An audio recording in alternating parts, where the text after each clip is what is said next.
She told me I wasn't her class and blocked my number. Weeks later, she saw me on stage being celebrated by the same people she wanted to impress. Her smile faded and her tears told me everything. Subscribe, like, comment and watch till the ending to share this interesting story to family and friends. David walked through the front door, exhaustion weighing him down like a heavy coat. The faint smell of her perfume lingered, a subtle reminder that Melissa had been home before him. He dropped his briefcase by the couch and called out, "Hey, I'm home." Silence. He entered the living room to find her sitting on the edge of the sofa, scrolling through her phone, her lips curled in a faint smirk. The casual confidence in her posture stabbed at him more than he expected. He tried to ignore it, telling himself she was just tired. "How was your day?" he asked, attempting a neutral tone. Melissa barely looked up. "My day was fine." "Yours?" she replied, her voice tinged with impatience. David felt a pang in his chest. This was not the warmth he remembered when they first married. He took a seat across from her, trying to make conversation, but Melissa's eyes glazed over, clearly uninterested. Then, without warning, she dropped the bomb. "David, you need to understand something. I don't see you as my class. You're beneath me in certain ways." David froze, his mind struggling to process the words. "Beneath you? What do you mean?" he asked carefully, his voice calm but his heart pounding. Melissa shrugged, as if it were the simplest truth in the world. "It's just who you are. And honestly, don't call me again. Just don't." The words hit him like ice water. He blinked, trying to hold back the storm of emotions threatening to spill over. Anger, betrayal, and humiliation tangled together inside him. He wanted to scream, to beg, to plead, but something inside whispered that this reaction would only give her the satisfaction she clearly sought. Instead, David stood, collected his briefcase and nodded. "All right," he said quietly. His tone wasn't defeated, it was measured, almost unnervingly calm. He left the living room, the echo of her laughter, or was it a smirk, following him down the hallway. Once inside the quiet of his study, he sank into his chair, hands trembling slightly. He replayed her words over and over, "You're not my class. Don't call me again." Each repetition stoked a fire he hadn't felt before, not a fire of rage to lash out blindly, but a calculated, cold determination. He knew retaliation had to be precise. He wouldn't humiliate her in front of strangers immediately. He wouldn't yell or fight.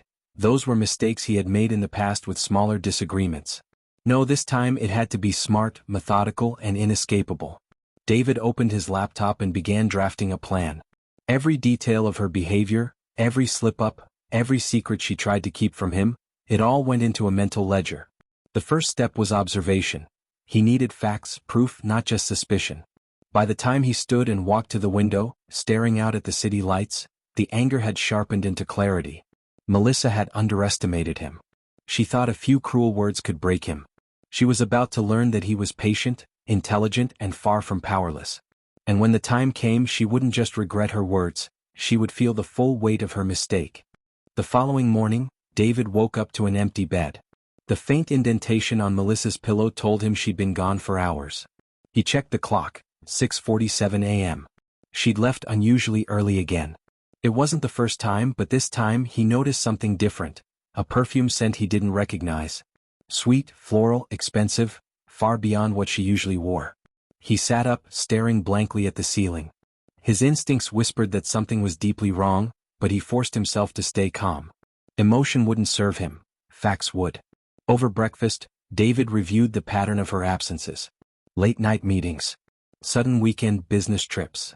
Her phone always flipped face down. Locked screens. Subtle lies easily missed unless you were looking closely. He wasn't going to confront her without proof. He knew how easily manipulators turn the tables. He'd be accused of insecurity or paranoia. So instead, David began collecting small details quietly. That afternoon, while Melissa was at work, he contacted an old friend, James, a tech security consultant who owed him a favor. "James, I need a discreet favor," David said, his voice steady but heavy with meaning. "My wife's hiding something. I just need to know what." James didn't hesitate. "You're talking surveillance, right?" "Exactly. Nothing illegal. I need clarity." Within 48 hours, tiny discrete cameras were placed in the living room, the entryway, and the garage, hidden in plain sight. David also installed a GPS tracker in her car, buried under the lining in the trunk. Nothing dramatic, nothing that would draw suspicion. Days passed and David went through the motions of normalcy. He made dinner, went to work, even texted her casual good mornings, though her replies were short and detached. Each night, he reviewed the footage, watching her patterns unfold. The first few nights revealed nothing unusual. But then, on a Thursday evening, she arrived home laughing, too loudly, too freely, for someone alone. A man's voice echoed faintly in the background as she shut the door behind her. David leaned closer to the screen, his pulse tightening. The man didn't enter, but the intimacy of the exchange was undeniable. Melissa smiled the way she used to smile at him years ago. He caught a glimpse of her phone lighting up. "Can't wait to see you tomorrow." Same place. David froze the frame and zoomed in. The contact name, Ethan R. He'd heard that name before, her new colleague, the one she described as just a business associate. The next day, the tracker confirmed her location, a luxury hotel downtown. At 7:58 p.m., her car pulled in. She didn't return home until after midnight. When she walked in the door, humming softly, David was sitting on the couch reading a book. "Long day?" he asked mildly. She froze for a split second, then smiled. "Yeah. Lots of paperwork." He nodded, masking his disgust behind a calm expression. That night, he watched the recorded hotel footage James had managed to capture from the parking cameras. Melissa stepping out of her car, meeting Ethan, sharing a kiss before disappearing inside. David didn't feel rage. What he felt was colder, confirmation. And with confirmation came power. His next step would be the beginning of her undoing. Over the next 2 weeks, David became a ghost in his own home, quiet, deliberate, unreadable. Melissa, meanwhile, seemed brighter than ever. She hummed when she got ready, took extra time with her makeup, and dressed with an effort she hadn't shown in months. It was clear who she was dressing for, but David never asked. His silence was unnerving her more than any confrontation ever could. One evening, while she was showering, David sat at his desk, reviewing the compiled footage, timestamps, and messages. His evidence was airtight. Multiple meetings, hotel visits, affectionate exchanges, and even financial traces. Her credit card statements showed purchases for gifts he never received. He stored everything neatly in a password-protected drive labeled simply, "Truth." But revenge, he reminded himself, wasn't about exposure alone. It was about timing. The right moment could dismantle her entire facade in one blow. And for that, he needed patience. To the outside world, David seemed perfectly normal. At work, he was focused and professional. Among friends, calm and collected. Even Melissa started noticing the change. One night at dinner, she narrowed her eyes and asked, "You've been different lately." "Quiet. What's going on with you?" David smiled faintly, keeping his gaze steady. "Just working on something new," he said, his tone unreadable. She tilted her head. "Something new?" He shrugged. "A business opportunity. You'll see soon enough." That night, she couldn't sleep. For the first time in weeks, Melissa tossed and turned, bothered by the stillness she once mistook for weakness. The power dynamic was shifting and she felt it. While she grew uneasy, David began subtly reshaping his life. He updated his wardrobe, hired a personal trainer, and started meeting influential people through James's network. A close acquaintance, a real estate broker, introduced him to investors interested in his small construction firm. Within a month, David signed a partnership deal that doubled his income overnight. He didn't flaunt it. He didn't even mention it to Melissa. But word spread. Mutual friends began whispering about David's sudden success. Photos of him attending upscale business dinners and social gatherings appeared online. Melissa's friends noticed, and unknowingly so did she.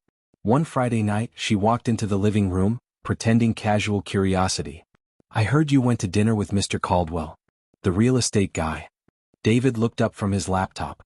"Yeah," he said simply. "We're working on something promising." She nodded, trying to hide the flicker of surprise and envy in her eyes. "That's good for you." David smiled politely. "Thank you, Melissa." He said her name with calm finality, a tone that made her uncomfortable. She excused herself soon after, but the seed had been planted. For the first time, she was the one feeling small.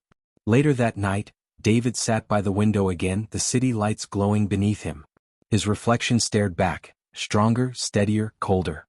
He'd built a new version of himself, untouchable. But his transformation wasn't just for revenge. It was to make sure that when he delivered it, she would realize exactly what she threw away. The calm before the storm had arrived. And the storm was his to command. The morning of Melissa's company gala dawned bright and clear. She had been talking about it for weeks, A formal evening where her department would be recognized for excellence and partnership. What she didn't know was that David had already found a way to attend. Through James's connections and his new real estate partners, David had recently begun working with the same firm sponsoring the event. His name was now quietly attached to one of the companies funding the gala's renovation projects. It meant one thing: an automatic VIP invitation. When the envelope arrived, David smiled faintly. The timing couldn't have been better. On the night of the event, he dressed immaculately, a tailored navy blue suit, polished shoes, and a calm confidence that made him appear effortlessly commanding. When he arrived at the hotel ballroom, heads turned. He wasn't the man who used to fade into the background behind his glamorous wife. He was someone entirely new. Inside, champagne glasses clinked, music drifted softly, and laughter echoed. Melissa was there, radiant in a silver gown, holding a glass of wine and laughing beside Ethan, her secret lover. David stood across the room, unseen, watching her play the part of the elegant, sophisticated woman she believed he could never match. He waited until the host announced the sponsors and called names to the stage. When David Okafor Udio Construction Partners was read aloud, Melissa's glass froze halfway to her lips. Her eyes widened in disbelief as applause filled the room. David stepped onto the stage, smiling humbly as he accepted the microphone. "Good evening," he began, his tone smooth and composed. "It's an honor to support this incredible company and to work alongside so many talented professionals." His gaze met Melissa's across the crowd. Her face was pale, her grip on Ethan's arm tightening. David continued, "I've learned in life that true partnership, whether in business or otherwise, thrives on honesty, trust, and respect. Without those things, success becomes an illusion." A subtle hush fell over the room. The words weren't direct, but the implication was sharp enough for her to feel it. David handed back the microphone, accepted a handshake from the host, and stepped down with quiet authority. Later, as the crowd mingled, Melissa approached him. Her smile was forced, her voice trembling slightly. "David, I didn't know you'd be here." He returned the smile, polite, distant. "I didn't think it would matter to you. You said we weren't in the same class, remember?" She opened her mouth, but no words came. Ethan shifted awkwardly beside her. David shook Ethan's hand briefly, then excused himself, leaving them standing in awkward silence as whispers rippled through the hall. From across the room, David watched them, Melissa visibly uncomfortable, her composure cracking. It wasn't public humiliation, not yet, but the cracks had begun to spread. He didn't need to raise his voice, reveal her secrets, or cause a scene. His quiet success and calm dignity had already done the damage. And this was only his first move. In the weeks following the gala, Melissa's world began to wobble beneath her. Rumors had started to swirl, quiet, subtle whispers among colleagues and friends. They wondered how David had suddenly risen so high so fast. His name appeared in business articles, partnership announcements, and even on a television segment about local entrepreneurs. The man she once called beneath her class was now a name people respected. David never gloated. He never called or texted her. His silence stung deeper than any insult could. Melissa, meanwhile, was spiraling. Ethan, her secret lover, had grown distant. His company faced internal audit issues after David's firm withdrew from a joint proposal, exposing weak documentation that Ethan had mishandled. It wasn't direct sabotage, just precise timing on David's part. The withdrawal was legal, strategic, and devastating. One afternoon, Melissa showed up unannounced at David's office. He looked up from his desk, surprised but calm. "Melissa," he said softly, "what brings you here?" She stepped inside, her eyes red but defiant. "You planned all of this, didn't you? The gala, the deal, the rumors." David leaned back in his chair, fingers steepled. "Rumors? No. I just worked. That's what you told me I wasn't good enough at, remember?" Her lips trembled. "You made me look like a fool." David tilted his head slightly. "I didn't make you anything, Melissa. You did that when you chose deceit over loyalty." Silence hung between them.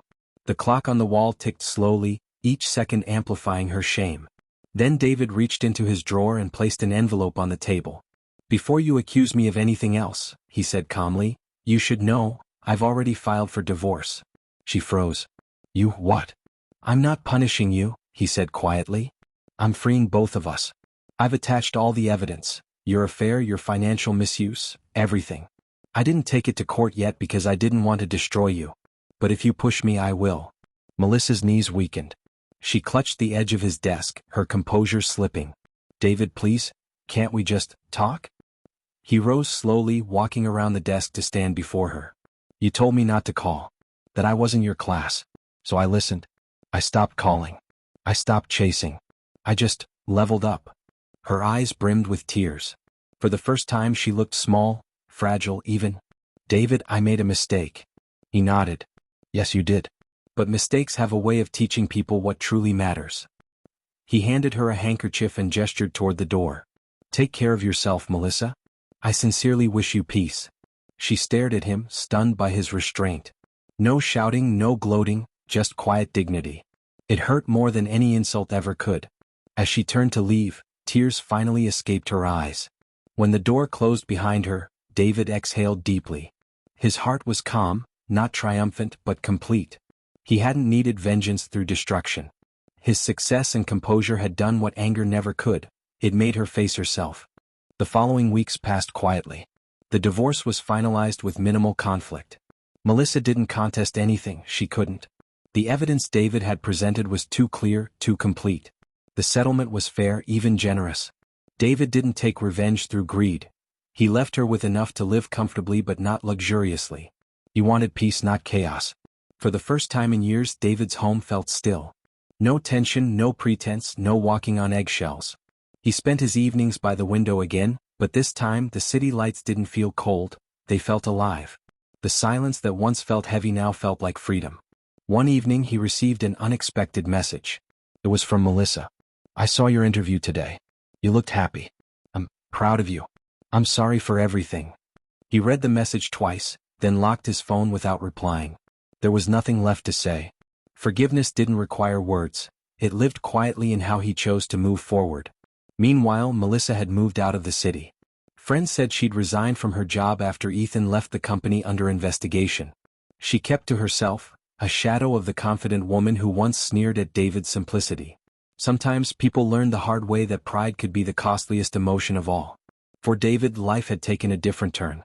His company expanded, his reputation grew, and new partnerships opened doors he'd once thought unreachable. But success wasn't what fulfilled him. Peace was. One afternoon, he visited the small art cafe where he used to meet Melissa back when things were good. Sitting by the same corner table, he ordered black coffee and watched as a young couple laughed over a shared slice of cake. Their joy reminded him of a time before betrayal, before pain. And for the first time he smiled, not with bitterness, but with quiet gratitude for the lessons he had learned. He realized revenge hadn't been about hurting Melissa. It had been about reclaiming himself, his confidence, his worth, his dignity. Her tears weren't his victory, his growth was.